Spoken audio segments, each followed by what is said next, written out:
I'm Brittany with WTI, and everyone wants to look as young and as beautiful as they possibly can.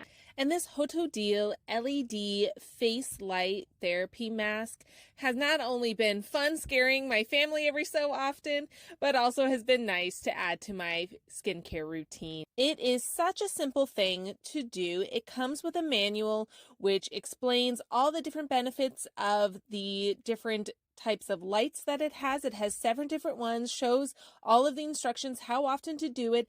I do it every other day, and you can just see how flexible the eye cushions, the removable straps for your face, your neck. It's so easy to charge, but you can control what color you're choosing, the intensity of the light, and how long you're wanting it to stay on.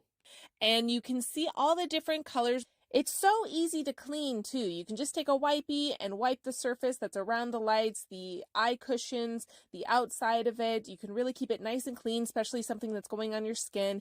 I love how easy it is to pack. You can just wrap up the cord, put it in a very convenient bag that it comes in, and put it in a drawer.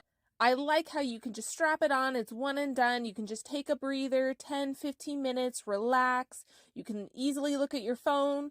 You can get something done if you need to. And I just ultimately love the results. I've been noticing a lot less breakouts. My skin seems a lot more firm and good balance in colors. It recommends you washing your face and putting a nice moisturizer. I put vitamin C on, and then I put on the mask, and you can choose any color you prefer to use and get the job done. I think it is just a nice, simple way for you to take a moment, do something for yourself, and care for your skin. And that's my point of view.